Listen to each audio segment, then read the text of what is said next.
So let me set up this scenario, okay? And I'm not going to say it's ever happened, but let's just say it's a scenario, okay?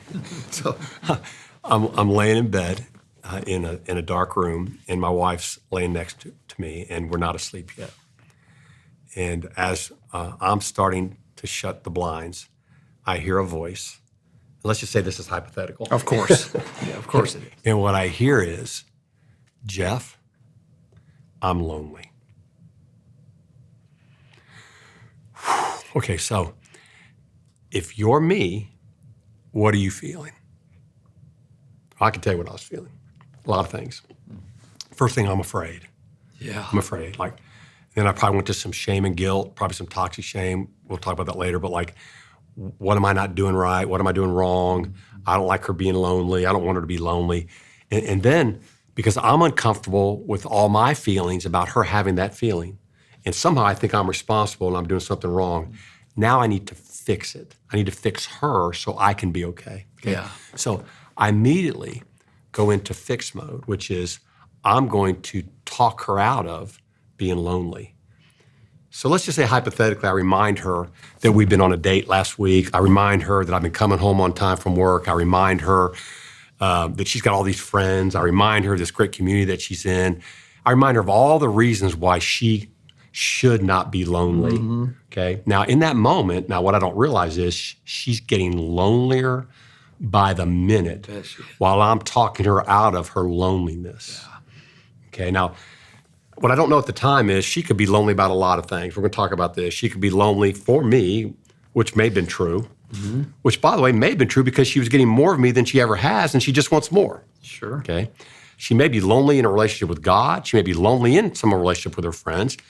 She may have been so busy lately, she's lonely for herself. She just hadn't caught up to herself. All that could be going on, but I totally don't know how to sit with her having feelings, and especially being lonely, and there I am, which means I'm not enough, somehow that I'm doing something wrong, so I'm trying to fix it. Instead, what I'm missing is the invitation of that statement.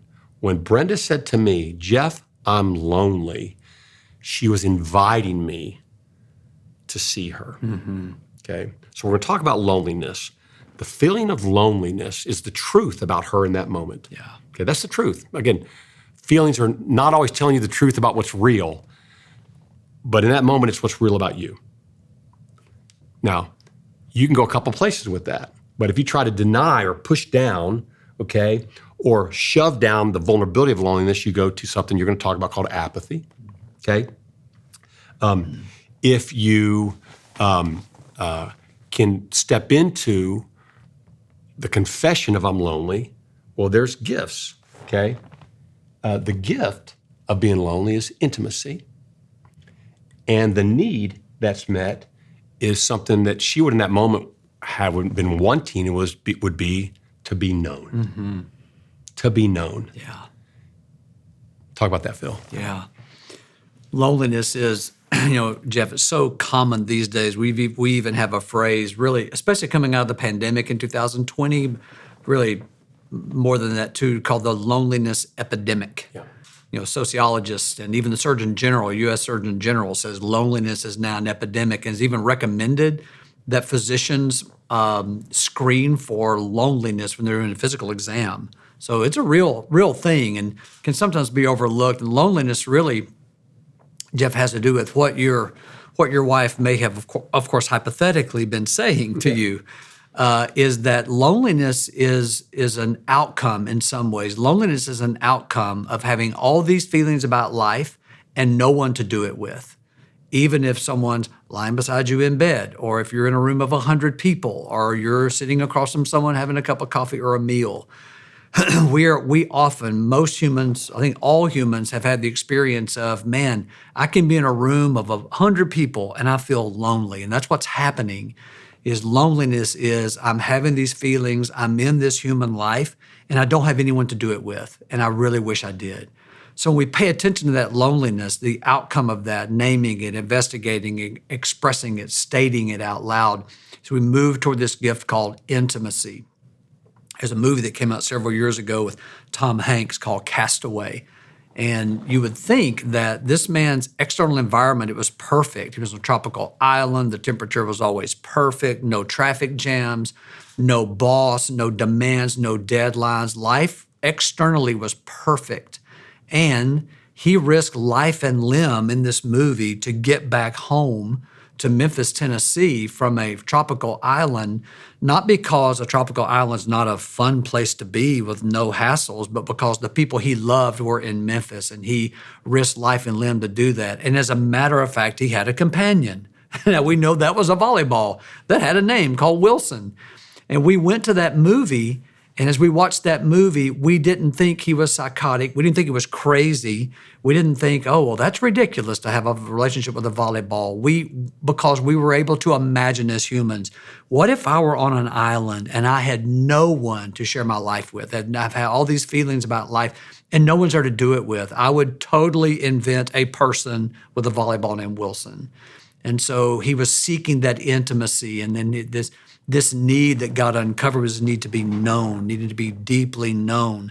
Another movie, August Rush, even further back than Castaway, there's a character called the Wizard, played by Robin Williams, and this orphan boy, a literal orphan, the wizard renames him August Rush, and he said, August, what do you want to be more than anything in the world? And the little boy's response was, found. I want to be found. He was talking about how lonely he was for his parents in this case, but loneliness is, I've got this life going on in here and I've got no one to do it with. I want to be known. What's profound is, even if you go back to Genesis, when God made the man, and this man is walking in a garden where everything in life was like Castaway. Like, it was better than that. It wasn't a desert island. It was a lush garden where everything worked. And by the way, and the man had this great relationship with God. So he had God, he had this place, like he had everything. It's amazing. And God is the one that saw that. And God is the one that said, it's not good for that man to be alone. Which means that this is incredible to think about, that even in all that God made, and even who God is to us, there's something built in us, God built in us, God made in us, that is lonely or alone when we're not somehow doing these kinds of relationships where someone knows us. I'm not talking about just spending time with somebody. I mean somebody that knows the interior of my life. Not just what I'm doing, not just how I'm doing it, but like that I am lonely, I am afraid, I'm sad, I'm hurting, and somebody can be in there. And that's what God said wasn't good. And that's what God put Adam to sleep with, to bring Eve to that man so he wouldn't have to do that alone. And you look at everything that God creates, whether it's a marriage, later he creates the church, different things that God does. He's always bringing us into the meeting of our greatest needs, which are going to be relational. Relational with him. This is eternal life. Not a length of life, which it is, but a kind of life that you may what? Know, be known by me, and me know you, and each other. So that's profound, and everything in us is going to create volleyballs if there's not the real thing. That's right. That's right. We're going to create Wilson. Hey, talk about apathy for a second. So apathy, if we don't recognize our loneliness and really pay attention to it and move toward this intimacy, this intimacy, as a phrase that's been coined by many, if we don't do that, we don't get that need met to be known, it does harden into this condition called apathy. Apathy really is a word that can be defined by its Latin roots. The prefix a means without, and we get our idea of pathos or pain from the root word with apathy. And so apathy is simply saying, you know what? My level of loneliness has reached a place I'm not willing to deal with it, and I just don't care. I'm just not going to go through the pain of being in relationship. And if you talk to any therapist in the world to say, would you rather have someone in your office, let's just say a couple in your office that are highly conflicted and they're argumentative with each other and they don't like one another, would you rather have that couple or a couple who's in utter apathy?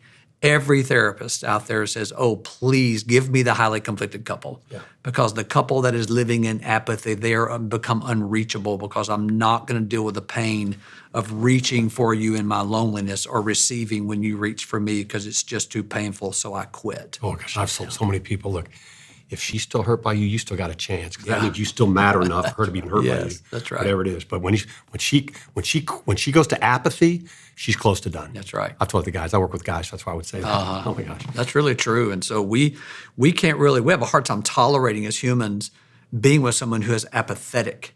We'll say they're numb. I can't get to them. They're inaccessible. I don't really know them. And my loneliness is multiplied when I'm with someone who is apathetic and finally can move over into a category really of evil. And just what evil means. Evil doesn't necessarily mean they're demon possessed or sinners or hellbound. Evil simply means they will get to a person can get to a level of not caring so much. They literally stop caring about anything, justice or peace or calm or intimate relationships or what's going on in the world, what's even going on under my own roof. And so people move into this place to where they don't even recognize their own pain, and so pain doesn't even exist. And that's a really dangerous place to be. So you think about it, when you're with someone who's moved to apathy, someone who is avoiding or pushing down or burying the vulnerability of loneliness, of wanting to be known and wanting to be known that way. So if you're with someone who's apathetic, think about that thing in you. You can almost feel it in your body that you want to grab them, to shake them, to wake up, like to move, like care about something. Yeah. You can't make, watch this, you can't make them care. So what looks weak, as in like apathetic, like they look like they won't move, and they may not be able to get up off a couch, or look like they'll get up off a couch, whatever that looks like. Truth is, that's a very powerful posture. Yeah. Because in that moment, they are controlling their entire environment and you, which is why you're wanting to shake them by saying, basically, I won't be touched. Yeah, that's right. You can't get to me, and no one can, and no one will. Now, there's a way they got there. They weren't born that way. That's right. Which, by the way, when we talk about loneliness too, this is an introvert-extrovert. This is human. This is human. But I go back to that. It's a powerful posture of I won't be vulnerable. Yeah. Yes, and the gift of listening to what you're talking about, to not be in the condition you're talking about, Jeff. Listening to loneliness simply says, I'm awakening to my need to have these feelings about life, to have these experiences in life, and to have someone else walk with me in them. Otherwise, we do end up in those really numb places. Super important to pay attention to. I remember when I started to thaw out a little bit, like around all this, to be more aware of having all these feelings. Which, by the way, I felt like I was getting out of the matrix when it happened, and then I kind of wanted to go back into the matrix because all of a sudden I was having to have all these feelings I was becoming aware of. But I remember when I was starting to thaw out a little bit and starting to really pay attention to this is what I'm feeling about my life. And I remember making a trip back to where I grew up in Dayton, Ohio, in a house, a little 2-bedroom, 1-bath house. This little patch right here we're sitting in is the size of our living room. Actually, it's probably smaller than this. Us 6 kids, my mom packed in that thing, trying to share that bathroom. I think the kitchen was even smaller than this. And I remember always saying, as a family, our narrative was we are a close family. The Schultes, we're close, man. This is a place where, that was the safest place on earth. And that's just the narrative. My mom lived in that house for 60 years. It's the house I grew up in. When she passed away and we had to sell it, it was like part of the world changed for me. But I remember going back to that house for the first time after I started to thaw. I remember walking into the living room of that house and standing there in the living room, now more aware of what I had always felt but wasn't aware of. And I stood there for a second and I was like, what am I feeling? What is this? And it stunned me that I felt lonely, standing in my house. And then it hit me. I thought, we were close. We're jammed in there like sardines in a can. And we did a lot of life together. And I had a brother in particular that I was really close to that we could talk at night. But mostly, we were surviving like crabs in a bucket, just all trying to climb out of that bucket. And we're just a bunch of survivors. We loved each other, I think. And I know we love each other. But I never felt like I could talk about how sad I was what was happening in my life, how hurt I was that my dad left, how wrong it was that he abandoned us, the sadness of that, the loneliness of that, the shame I felt about it, the hurt over what it meant, the fear I had about not being equipped to do things I wanted to do, and all these things I had feelings of, and I couldn't bring them there. And that's why I was so lonely in that house. And it just hit me. Now I was grateful I felt it, but also kind of sad that that's what it really was. Yeah. It was lonely, Phil. Yeah, for sure. And the beautiful thing, even your passion telling that story is so instructive for all of us, for us to pay attention to. If you notice, you're just like running through like I feel it. electricity. So we feel that loneliness. It propels us toward like, this is a place where I did not have deep connection and attachment, and I'm going to go find I'm gonna deep find it. connection and attachment. And part of my story, I went and found it anywhere I could find it. Yeah. Through performance, through, all kind of things. Yeah. Some better than others. Some got me in trouble later. Some helped me succeed later. But it was all an attempt to try to not be alone. And the beautiful piece of the redemption of that, Jeff, this is a really great place to end. Yeah. Think about how when you left that house the first time, you pursued connection of some kind, and then you said, I began to thaw. That's so important. Internally, I began to heat up and awaken to loneliness. And when you left that house that time, you sought relationship with friends, with God, with your family, with people that matter to you. And that the different ways you left that house is a perfect illustration of how loneliness is meant to be done in life in a healthy manner.